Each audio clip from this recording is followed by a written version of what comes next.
So let's talk the characteristics of a Hemingway man, and particularly compared to society's view of woman at this time.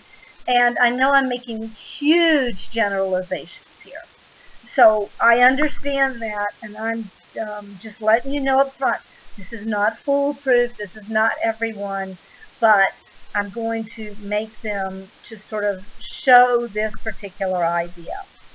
So, the Hemingway man, where is a man's world?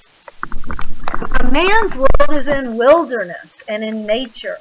And in today's society, many men don't get the opportunity to spend it out hunting big game or going deep sea fishing or any of that.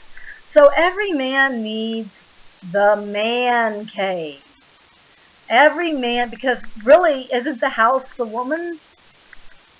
So every man needs his own man cave. It might be a garage. It might be a closet. It might be his own bathroom. Who knows what the man cave is? But men need the man cave because they need that area that is not feminine. Okay? Women now need civilization. And a lot of this has to do with woman's ultimate boon. So, generally for women as a group, the most important thing women can do is have babies. And it's one thing they can do that men cannot do. And so women, in order to have children and protect them and raise them to adulthood safely, they need civilization. Civilization is very helpful in helping mothers raise children. Men have children, but men do not raise children in the same way that women do. And particularly, remember, I'm talking 1900s, early 1900s, the roles of men versus the roles of women. So, women, from the very youngest age of mothering, have to teach children social order, rules, and law to keep children safe. Don't touch that hot stove. Look both ways before crossing the street. All of the rules and laws help women raise children to maturity. However, those rules and laws do not work as well for men if they have a different form of survival than women do, because women are surviving in wilderness, getting the food, bringing home the meat. And so the laws that apply in civilization could be the very thing that kills a man in wilderness. So in civilization, women say, don't run, walk, don't go fast, don't drive your car fast. Well, the speed limit is 55 miles an hour. Well, if you're in the wilderness and something's chasing you, you need to run fast. If you're in a war zone, 55 miles an hour might get you killed when you need to be driving as fast as that vehicle can take it. Same thing with law versus justice. In our civilization, a person can be the most heinous, awful, God-forsaken person we know. And there might not even be any doubt about their guilt. But what are we going to do before we decide what we're going to do? We have trials and appeals and trials, and still, even if you get the capital punishment, they might die on death row before they're actually put to death by society, because society talks about it, has meetings about it, has trials about it. In the wilderness, if a man steals your horse, are you going to put him on trial? No. Justice in wilderness is entirely different than justice in civilization. Let's talk a little bit about biology. Okay, women have just several children. And for a woman to win, to raise those children to adulthood or to maturity, keep them safe, it's very helpful to have a man around. She's got this finite number of kids. If she can get the man there to help her raise them, they have a lot better shot of raising them safely to maturity. A man, however, can have infinite number of children. And in the wilderness, the man or the lion or the animal, the way man wins is in many cases, the more sperm out there, the more progeny, the more extension of the man's legacy. So woman needs monogamy because it helps her get her ultimate boon. Man tends to have the idea of biology, which says the man with the most progeny wins. Language versus action. Women talk. Men act.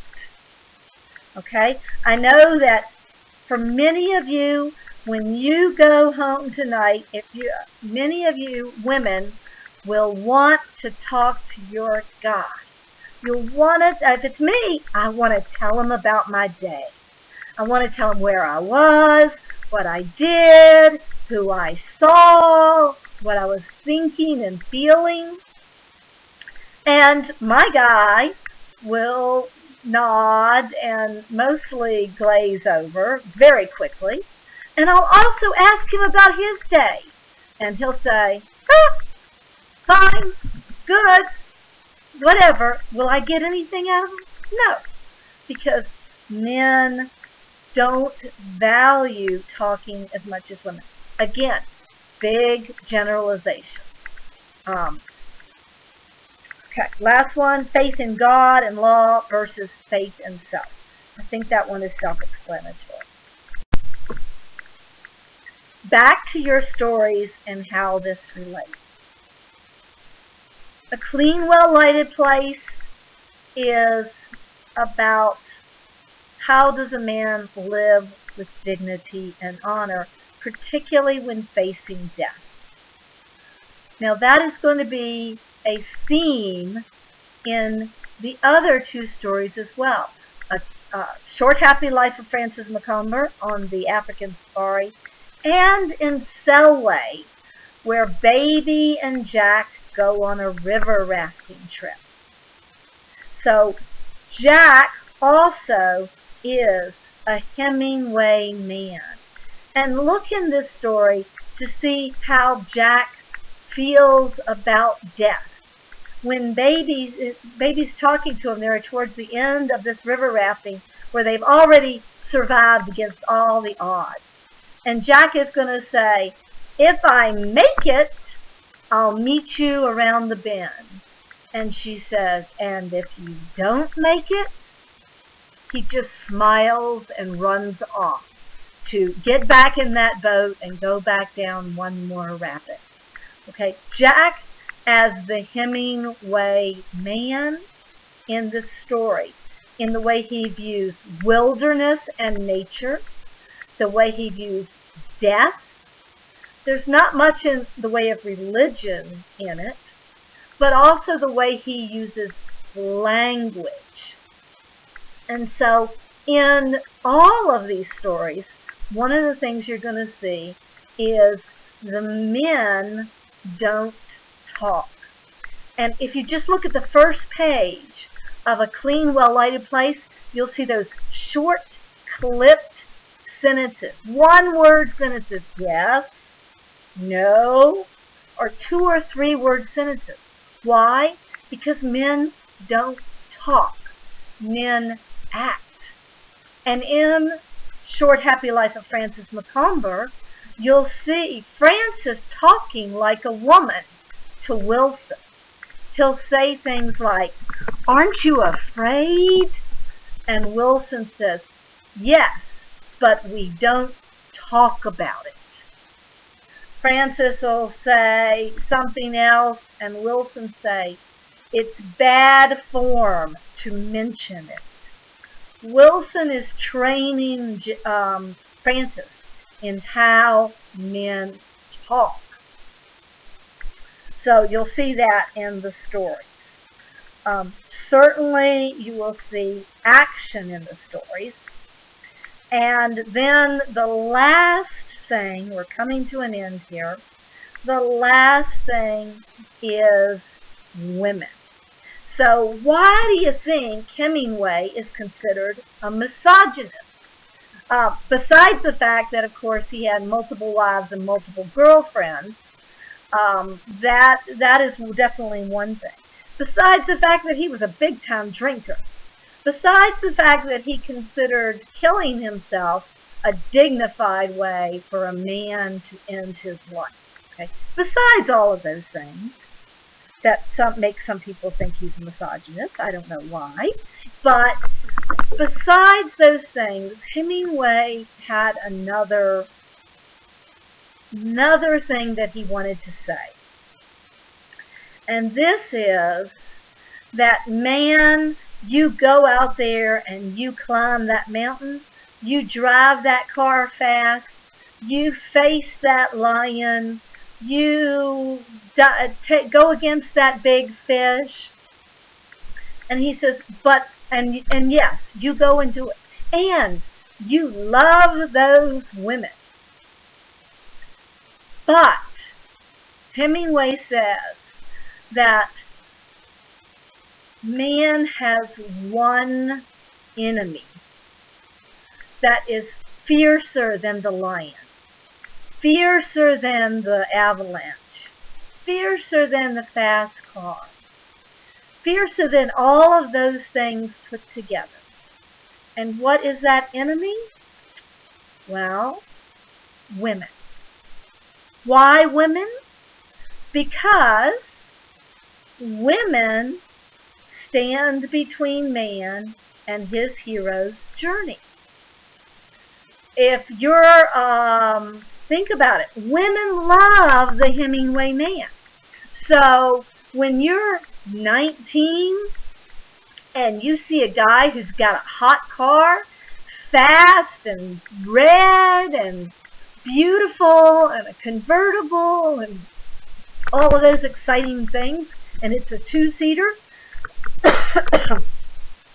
you're headed out on your journey in this car, that is great.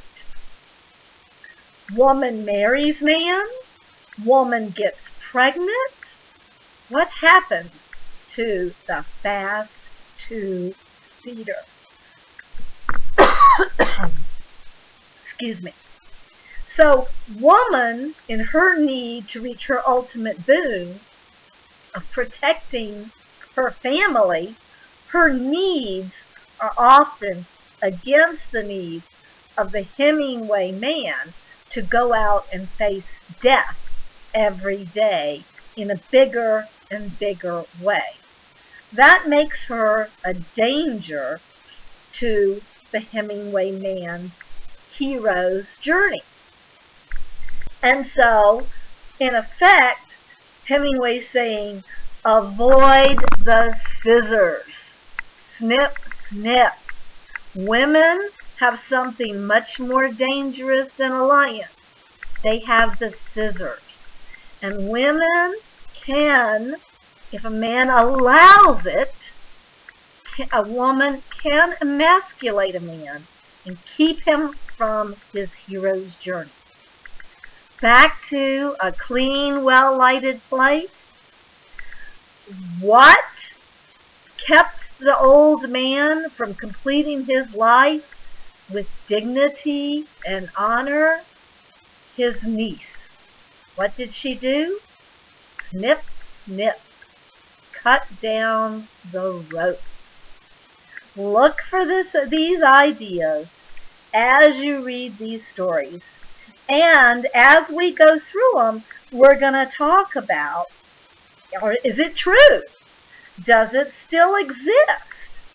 Do we want Hemingway men in our lives? What is the significance of this in our society today? And coming up next week, we're going to look at how this plays out in our society today, mainly by looking at TV commercials.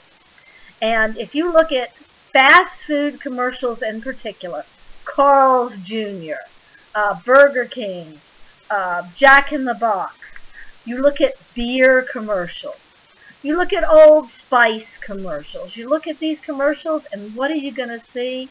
You're going to see the Hemingway Code played out over and over again. So that's it for this section. We'll meet next week and talk about the story.